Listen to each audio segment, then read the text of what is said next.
Yo, Geeks, tudo em cima! Vamos para mais um Professor Johara barra Inversões, o nosso quadro aqui no canal que a gente responde as perguntas e também tenta entender o que Eiichiro Oda fará no capítulo da semana, principalmente agora no capítulo 1145. E você sabe, né? Rola uma arte da comunidade ali, rola uma arte lá na aba de comunidade para vocês mandarem as suas perguntas e todo final de semana você pode mandar uma pergunta para eu responder aqui na segunda-feira, pra gente comentar e ir aquecendo ali pro capítulo 1145. A gente começa aqui então com o título do capítulo 45 que me chamou a atenção. Antes da tempestade, né? Antes da tempestade vem o que? Vem uma calmaria, né? Vem uma calmaria. Então talvez, a gente sabe também, né? Que uma tempestade sempre acaba vindo com Di, né? Em One Piece, né? Sempre acaba vindo com Di em One Piece. Então talvez tenhamos aqui algumas respostas sobre o passado do Loki, sobre mais segredos do século perdido. Só Eiichiro Oda vai saber explicar no próximo capítulo. A gente vai então comentar mais sobre isso depois da vinheta.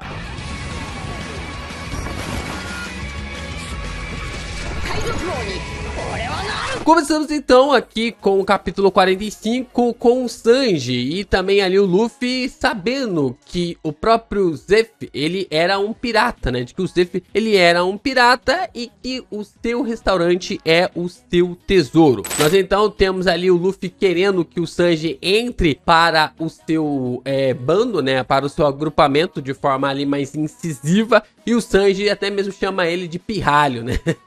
O que talvez acabe levando a alguma consideração, alguma constatação relacionada ali ao Loki e também ao Luffy. A gente viu que no capítulo 1143 o Luffy estava sentado ali em um dos chifres do Loki, o que pode ter uma relação bem interessante. No capítulo 1144 nós teríamos ali alguma ideia, não tivemos nenhuma conexão com o Loki ali no capítulo, né? Porque a gente viu o capítulo 1144, mas no capítulo 44 nós vimos o Sanji abaixado assim, com um sorriso no rosto, que se assemelhava muito ali ao Loki. Então temos essa relação do Luffy e Sanji com Luffy e Loki nos capítulos atuais. A gente tem informação, né, sobre o Krieg, tendo ali um cara com mais de 50 navios piratas, ele comanda realmente ali o East Blue, né, ele comandava ali o East Blue, e a questão talvez seja sobre o Loki também ser um pirata, né, algumas estigmas relacionados ali ao personagem ser um pirata, o Luffy realmente ali caminhando em direção ao restaurante, né, ao salão do restaurante. Mais uma vez aqui nós temos a pose de Nika ali, meio que tipo na brincadeira, né, que a gente observa o garçom ali de Baratie fazendo essa referência. E então nós temos aqui o convite do Zeff, na verdade é quase um convite para que o Sanji seja expulso, para que ele se torne um pirata, que ele não precisa mais do Sanji por ali. Então talvez nós tenhamos aqui uma conexão em que o Zoro foi aquele que deu a ideia para o Loki ir para o mar, para que o Loki saísse ali de Elbaf e isse para o mar, porque senão os gigantes iriam lhe perseguir, iriam lhe matar. E isso porque, claro, a gente ainda não sabe o que aconteceu sobre a morte do Rei Harold. A gente não sabe o que rolou ali através da morte do Rei Harold. Então, o Zeff falando para o Sanji ir para fora, para sonar o pirata, pode ser um paralelo aqui com o Zoro falando para o Loki se tornar ali um pirata. Lembrando que eu falei para vocês, Luffy, Loki, Luffy e Sanji. Então alguma conexão aqui pode rolar no capítulo 1145.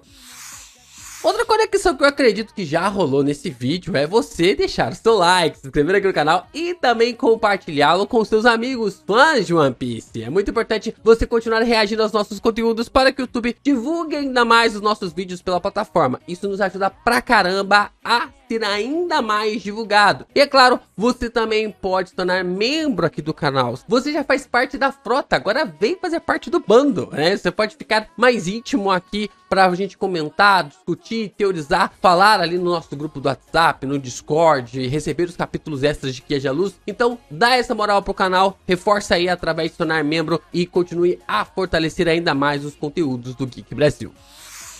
Chegamos no capítulo 145 e nós observamos ali o Wapol dizendo que os 20 médicos estão saudáveis e que o Dr. Hiruluki realmente fica aliviado de que todos estão bem. Então temos um paralelo aqui sobre uma grande mentira que foi colocada aqui. O Dr. Hiruluki, ele realmente colocou com uma ideia de uma mentira sobre o Chopper e agora o Wapol também enganou ele sobre essa ideia. Então temos aqui um personagem na trama de One Piece que foi enganado através de uma mentira, isso vindo de um rei de uma nação. E nós temos então o capítulo 145 fazendo uma referência ao capítulo 1145. Talvez o Loki tenha sido enganado pelo rei Harold, né? Talvez o Loki tenha sido enganado ali pelo rei Harold e assim acabou acreditando durante toda a sua vida que estava realmente sendo conduzido para fazer com que o Elbaf chegasse até o amanhecer, mas na verdade estava anoitecendo, escurecendo ali os horizontes de Elbaf e por isso acabou eliminando o seu pai. Temos um paralelo aqui interessante entre Loki e também o Dr. Hiruluki. E ele fala, né, tipo assim, que não tem problema de que ele venha a morrer nessa situação, porque ele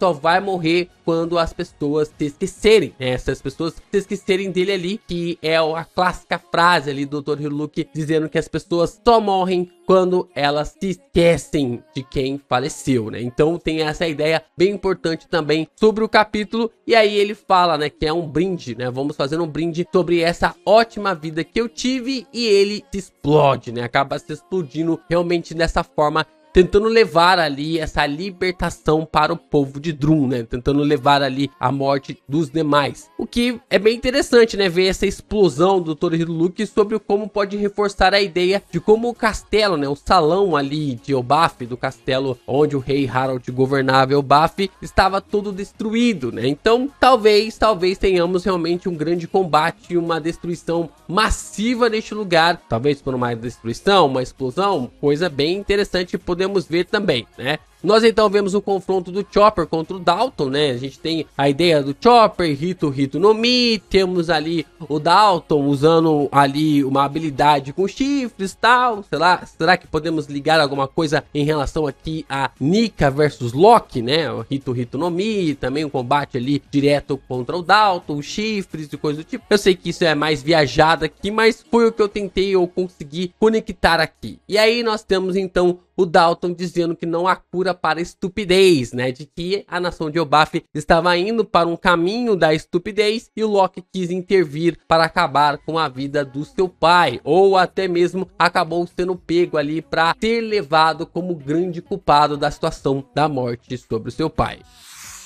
Invertemos agora capítulo 541 do tipo que você nunca viu. Esse título também remete a uma coisa bem interessante, né? Me chamou a atenção esse título. Eu, sinceramente, não sei como conectar esse título com o capítulo 1145, mas é um capítulo realmente, assim, bem interessante, né? Porque foca completamente na fuga ali do Luffy, juntamente com o Crocodile e também o Ivan lá de Impel Down. Nós começamos ali o capítulo com o Ivan dando discurso, né, sobre eles fugirem ali de Impel Down, né, irem de baixo para cima. E o lugar onde eles estavam era gelado e o submundo ali de Elbaf é também muito gelado, o que reforça ali a ideia de que talvez tenhamos mesmo um foco mais sobre a galera ali, Zoro, Luffy, também o Loki e o Sanji em relação ao capítulo 1145. Temos um pouco sobre a explicação das habilidades da Akuma no Mi do Crocodile, talvez um pouquinho das explicações da Akuma no Mi do Loki, será? A gente vai falar um pouquinho sobre isso daqui a pouco, mas talvez tenhamos um pouco mais sobre as explicações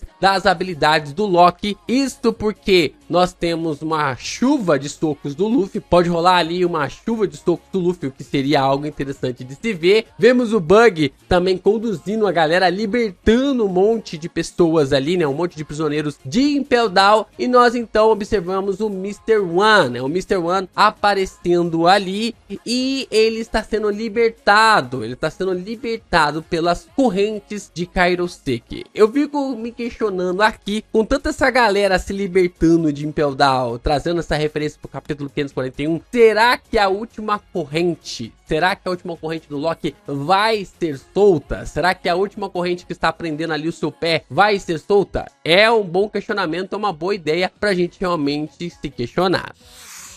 Aí o capítulo 1045 é um show à parte, né? A gente tem todos os questionamentos do Kaido sobre a fruta do Luffy ter uma paramécia, mas ter ali características de Zoan, né? Já começava ali pra gente essa bagunça na nossa cabeça sobre essas características e que a fruta do Luffy não se encaixava mesmo como uma paramécia completa, né? Então o próprio Luffy é uma Zoan, né? Uma fruta de Zoan mítica. Nós temos aqui o Luffy fazendo o Zaralha 4 com o Kaido, né? Transformando ele de tudo quanto é jeito, e temos então o Luffy gigante no capítulo 1145. Como eu disse, nós temos o embate, né, o confronto ali de Hito versus alguém com chifre, né, alguém ali com um chifre que pode representar o Loki, e agora nós temos o Luffy gigante no capítulo 1045. Então, Luffy gigante contra ali o Loki gigante, os dois ali, a Hito no Mi, lutando contra alguém com chifre. Vai colidir? Será que eles podem colidir? Não sei, mas o capítulo 1045 nos entrega algumas dicas interessantes. Temos ali o Luffy usando mais um pouquinho ali do seu Toon Force, né, assustando todo mundo com a sua careta, e aí o Luffy falando, né, de que os ossos, só ficarão os ossos se as pessoas morrerem, né, que não tem graça ali ele morrer agora, porque não quer saber das pessoas contando as suas histórias e tudo mais, o que é um paralelo interessante ali sobre o que aconteceu com o Loki, né, sobre o Loki, de que as pessoas só estão contando ali sobre o que aconteceu, sobre o que ocorreu, mas na verdade ninguém sabe o que realmente aconteceu. Aí nós temos a referência aí ao sol, né, ao sol literal ali de Soul Eater, não tem como negar que seja essa referência. Nós então temos Kani é caranguejo em japonês, invertendo nós temos Nika, né? E aqui nós temos o Luffy dizendo que é divertido, né? Será que teremos alguma coisa divertida ali pro nosso capitão no meio de toda essa confusão ali contra Loki e ao lado de Zoro e Sanji? Ah, meus amigos, o capítulo 1045 tá chegando aí. Agora vamos para o professor de Ohara e a gente já começa com a pergunta de Mike Gabriel. LP, a Gunko vai dar uma de Albedo quando ver o Brook? Cara, pior que eu acho que vai, hein? E eu acho que faz todo sentido, porque a galera criticou pra caramba o Oda. E o Oda ele é muito sacana, cara. Ele introduz a Gunko pra nós com a personagem revelando a sua calcinha, né? A gente observou isso lá no capítulo. E depois o Oda faz com que ela seja fã do Brook e que nas músicas do Brook, principalmente o New World, ele fala pra galera, né, pra as meninas ali, mostrarem a calcinha pra ele. E, tipo, a gente tem um cantor brasileiro que ele exatamente fazia isso, né, que é o Vando, né, o Vando, ele realmente cantava, as mulheres jogavam ali as calcinhas pra cima do palco, era uma loucura ali os anos 80. Mas, cara, a Gunko, ela gosta do Brook, o cantor favorito dela é o Brook, porque a música favorita dela é o New World, que seja ali do Brook. Então eu acho que tem uma grande chance da Gunko ficar desconcertada ao ver o Brook na frente dele, de forma realmente a não conseguir mais lutar. Seria realmente assim uma situação muito engraçada e eu pagaria muito pra ver isso no mangá. O Alexandre Alves, ele traz uma pergunta aqui relacionada ao Barba Negra. LP, será que o Barba Negra pode roubar o One Piece do Luffy? Ainda não vimos um pirata roubar um tesouro muito valioso do outro pirata, algo de valor inestimável. Mas será que o Barba Negra sabe que o Luffy é o escolhido para achar o One Piece e está esperando o Luffy encontrar para usurpar o tesouro do bando do Chapéu de Palha? Olha, eu acho que não, ô Alexandre, porque o próprio Barba Negra, ele meio que tipo assim, no final de um ano, ele foi meio que encurralar quem saísse ali de uma das três rotas, né? Ele, não importasse se fosse o Lau, o Kid ou o Luffy, ele iria ali encurralar para ir atrás, né, dos Rhodes Poneglyphs, né, dos manuscritos dos Rhodes Poneglyphs. Então eu acho que ele quer sim chegar ali em Laugh Tale, mas roubar, né, tá esperando ali e tudo mais. Eu acredito que não, ele não tá esperando o Luffy encontrar o One Piece para depois roubar dele, porque cara, não tem o que roubar o One Piece. O One Piece é uma ilha. O segredo ali é uma ilha, né? Então ele quer chegar lá primeiro. Agora, roubar o One Piece por si só, aí eu acho difícil. Acho bem difícil nessa visão. Agora, se você perguntar pra mim se eu acho que o Barba Negra quer o One Piece, ele quer o One Piece. Isso sem sombra de dúvidas, ele quer o One Piece. Ele sabe que para se tornar o rei do mundo, ele precisa encontrar o One Piece.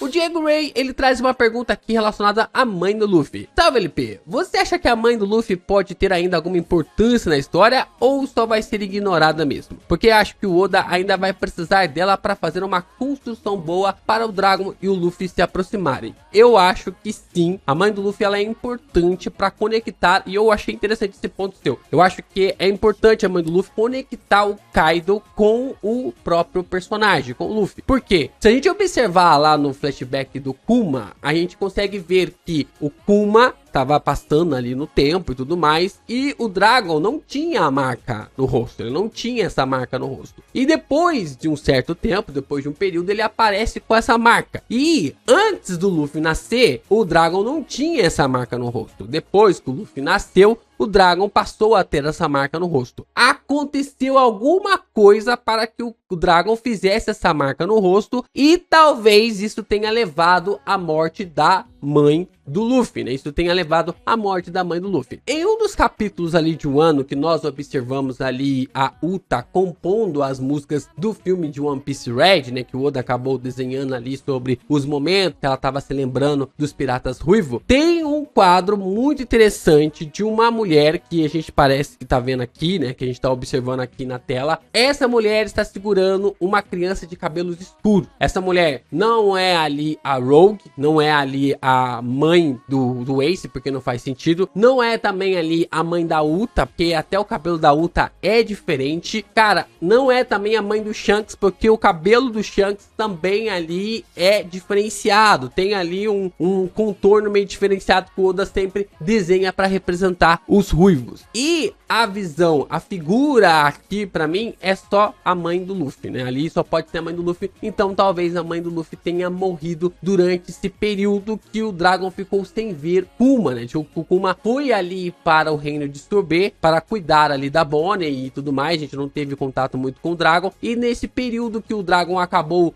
meio que tipo assim, tendo o Luffy, né? Observando tendo o Luffy, a gente tem essa questão de que ele aparece com a tatuagem. Então pra mim faz sentido pensar nisso que você está dizendo. O Lucas Silva RX traz uma pergunta sobre mais uma Akuma no Mi aqui para o Barba Negra. LP, na sua opinião, qual vai ser a terceira Akuma no Mi do Barba Negra? Já que ele possui uma Logia e uma Paramécia. Só falta uma Zoma. Você acha que ele pode pegar a Akuma no Mi do Cerberus? Olha, eu não acho que ele possa pegar. Se ele já não estiver com ela e essa não for a justificativa para ele ter 3 Akuma no Mi, eu prefiro não ter o Cerberus, porque o Cerberus já foi revelado como um poder, como uma habilidade ali para o Shamrock. Tudo bem que a habilidade da sua espada pode vir de Mu, visto que não tivemos uma apresentação ali de uma Akuma no Mi, já que tipo vem um poder apenas de Cerberus, tá escrito apenas ali Cerberus na apresentação da habilidade da sua espada. Mas já que tivemos Cerberus sendo apresentado para a espada, então tipo, qual que é a lógica de ter uma Akuma no Mi ali dessa para o Barba Negra? Agora, se for para explicar ali a forma como o Barba Negra pode conseguir 1 ou 2 Akuma no Mi, ou até mais, a gente não sabe qual que é o limite, aí a gente tem que ver realmente qual poder, qual fruta realmente se encaixa nesse sentido. Porque eu não acho que o Barba Negra foi simplesmente ali liso para bater de frente com o Shanks e arranhar o seu olho, né? Conseguir arranhar ali o seu olho, visto que naquele momento ele nem tinha a Yami Yami no Mi, né? Então o próprio Shanks falou que não estava com a guarda baixa e mesmo assim o Barba Negra foi lá e feriu o seu olho. Fica aí o questionamento sobre qual habilidade que o Barba Negra já tinha nessa época, como que ele conseguiu ferir ali o Shanks. O Covil de Ragnaros acabou trazendo aqui uma pergunta sobre Mu. Qual você acha que é a identidade de Mu e sua aparência? Ele seria humano ou algum demônio? Eu acho que é uma mescla das duas coisas, né? Ele é tanto humano quanto também ali um demônio. No caso, eu acredito tipo assim, a teoria assim mais pé no chão que eu acho é que ele está dentro do corpo antigo de Lily, né? Está no antigo corpo de Lily, por isso que ela não voltou, por isso que não encontraram ela e ela acabou ali meio que sendo possuída ali pela vontade, pelo coração, da forma como foi colocado ali pela fruta da Opi Opi no Mi. Mas visualizando a coisa mais bizarra, e eu ainda vou trazer uma teoria sobre isso, parece que existem evidências interessantes de que Imu possa ser o Starry. Não, o Roberto não tá maluco e ele não me deixou maluco ainda sobre esse sentido. Eu vou trazer uma teoria e eu vou justificar porque que eu acho que existem evidências interessantes para Imu ser Starry. Mas aqui eu só vou deixar esse gostinho pra você. E o Clarador traz a pergunta que leva ao título desse vídeo. LP, você acha que Imu possa ter roubado o poder da deusa da floresta, a árvore das Akuma no Mi? Porque no texto do segundo mundo de One Piece é dito que o deus da floresta enviou o demônio, citando a criação das frutas do diabo. Isso é uma interpretação, tá? E já foi mostrado que Imu escondeu a existência de Nika, mudando o nome de sua fruta, e a de Poseidon, dizendo que ele é uma arma ancestral, sendo que na verdade Poseidon é o deus do mar. Então talvez Imu possa ter eliminado o deus da floresta e roubado o seu poder, o que explicaria porque os Gorosei têm formas que se parecem com Zoans míticas. Cara, é uma boa ideia, um bom questionamento, mas eu vou além. Não é que Imu roubou os poderes do deus da floresta, ela tomou pra si, né? O que eu quero dizer com isso? A gente tem uma forma bem interessante no painel, que é uma árvore no meio. O que eu acredito nesse painel sobre ter uma árvore no meio? Essa árvore, ela representa tanto a árvore de Adão, quanto também a árvore de Eva. Não é apenas ali uma árvore ou outra árvore, é as duas árvores representadas no mesmo desenho. Então o que eu acredito que rolou? Quando houve ali o espalhar dos demônios, das Akuma no Mi no mundo de One Piece, Imu tomou o controle da árvore por si só. E onde fica ali agora o topo da árvore que dá as frutas, dá as Akuma no Mi? Fica em Mary Geoise, fica ali dentro do castelo de Mary Geoise. A gente observou as raízes da árvore de Eva, mas nós não vimos ainda o topo da árvore de Eva. E nós sabemos que a Ilha dos Tritões fica embaixo de Mary Geoise. Então, se as raízes estão ali debaixo de Mary Geoise, o topo, os galhos ali, né, as pontas dos galhos só podem estar lá em Mary Geoise, lá em cima, lá no castelo de Imu. Então eu acredito que Imu está em posse da árvore, da forma como ali as frutas chegam até este local, chegam até esse ponto. E se as pessoas não acreditam, se as pessoas não sabem que existe, as novas frutas não podem ser geradas, novos poderes não podem ser gerados, e é por isso que apenas as frutas